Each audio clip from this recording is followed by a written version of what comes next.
Hi, this is Chris Davis of /Game Android Community, and today in my grubby, greasy little hands I have HTC's new Sensation. Now, this is the dual-core smartphone that HTC announced last month. It's fresh to the market in the UK. It's going to launch in the US as the HTC Sensation 4G on T-Mobile, though there's also talk of an AT&T version. Now, what makes this special, apart from the fact it's the first HTC smartphone to have a dual-core 1.2 GHz Qualcomm Snapdragon processor, it's got a 4.3-inch touchscreen, and that's running at QHD 960 by 540 resolution, so it's one of the higher resolutions we've seen around at the moment. The usual touch-sensitive Android buttons, because on this phone obviously it's Android 2.33 Gingerbread with HTC's latest Sense running on the top. You've got a front-facing camera there for video calls. On the back, this kind of triple tone finish, metal and soft touch plastic. There's an 8 megapixel camera with a dual LED flash and autofocus, and you can see the little dots here where it's bristling with microphones, and that'll shoot with 1080p video just like Samsung's Galaxy S2. Rear speaker there, looking around, there's a 3.5mm headphone jack on the top, power and standby lock button there, nicely large scale volume key there, a micro USB port there. I don't know if you can quite see that, but that's also shares pins with an MHL HDMI output if you have the correct cable, though unfortunately that doesn't actually come in the box.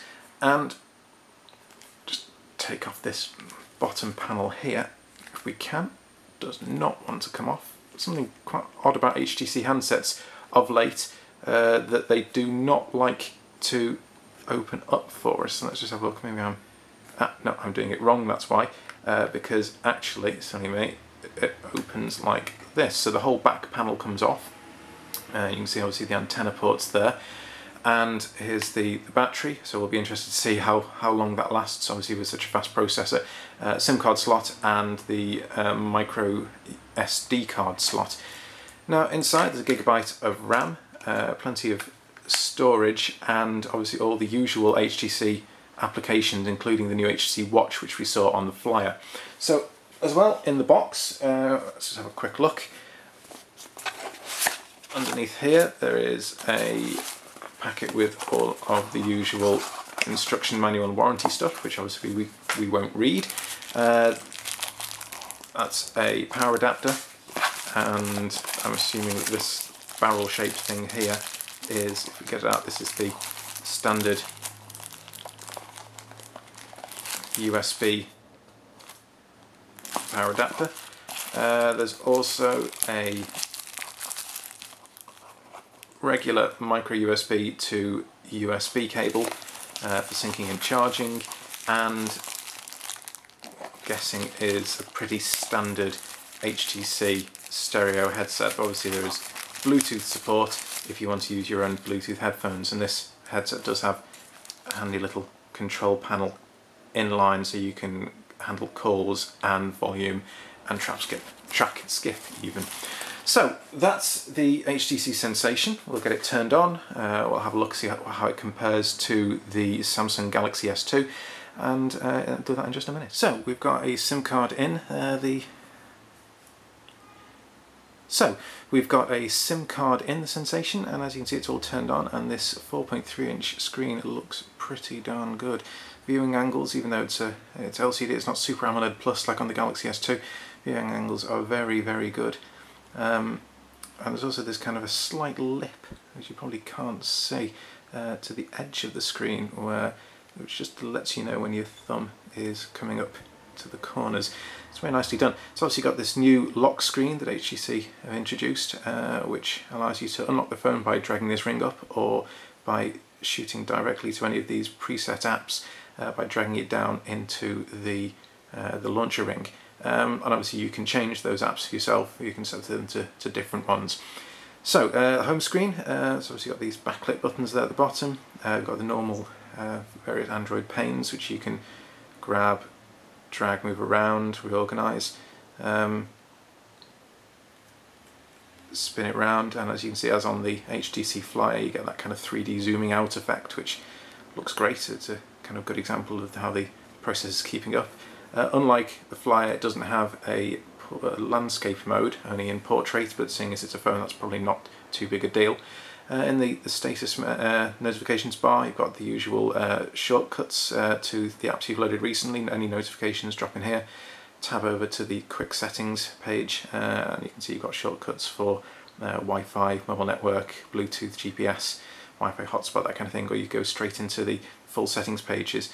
So you've got everything that you would normally find in an Android device. All the usual account support, so you can log in with HTC's own Ping Twitter client, for instance, its own Facebook integration, or you can use the regular Facebook and Twitter apps from the Android market. In terms of storage, obviously this particular handset has an 8GB card inside it. There's also 1.09 gig of space available for apps on the internal storage, so it's reasonable. And the phone itself is running Android 2.3.3, HTC Sense 3.0. So in terms of apps, you get this the new sort of paginated app drawer menu, and you get a mixture of sort of HTC's own apps and apps that obviously come with Android as standard. So there's the usual Gmail app, there's FriendStream, which we're familiar with from previous HTC Android phones, which pulls in your Facebook and your Twitter and that kind of thing. There's also dock mode, as we saw on the flyer, which brings in the weather, the time, gives you some shortcuts at the bottom, and if I was logged into Facebook or Twitter, it would give me a recent message from one of my Facebook friends on here as well. And the idea is that this lets you sit it on a bedside table, for instance, with this dimmed down mode, or on your desk if you've got a desk dock, and you can also set it to go automatically into Wi-Fi hotspot mode as soon as you dock it, which is quite useful. Other apps, there's obviously HTC's Watch app, which allows you to stream videos and download videos directly to the phone, as we saw on the fly the other day. Obviously you have to set it up because we haven't loaded this before. And you can preview trailers, which that started streaming a lot quicker than we saw on the flyer, I have to say. And trailers will stream over Wi-Fi or 3G, whereas you can download films only over 3G. And this QHD display, 960 by 540, it looks brilliant. It's obviously higher resolution than Samsung offers on the Galaxy S2, though obviously Samsung does have an awful lot of sub-pixels to kind of make up for that shortfall somewhat, but it really does look very, very good. In terms of other apps, you get the usual HTC Teeter, the little game, HTC Peep, Locations, and the HTC Hub to allow you to download extra things, Polaris Office for music editing, and then some of the icons you see are to do with Vodafone. Obviously the phone is a Vodafone exclusive, so there's the 360 shop, which is Vodafone's own stuff there. There's Vodafone's own music shop as well. Seeing this as a front-facing camera, you can use it with HTC's Mirror app. So you can see, hello. What it doesn't come with is any sort of HTC video conferencing software, which they showed back at Mobile World Congress and still haven't released. So if you want to do any video conferencing, you'll be using something like Skype or Quick or Fring, that kind of thing. So that's the HTC Sensation. It's very impressive. The screen is a particular highlight, as you can see. The SlashGear homepage here, probably can't quite focus in on that, but you're seeing an awful lot of text there. This is the maximum zoomed out view, and if I get close enough, even with my myopic eyesight, I can actually still read that. And pinch zooming, nice and quick.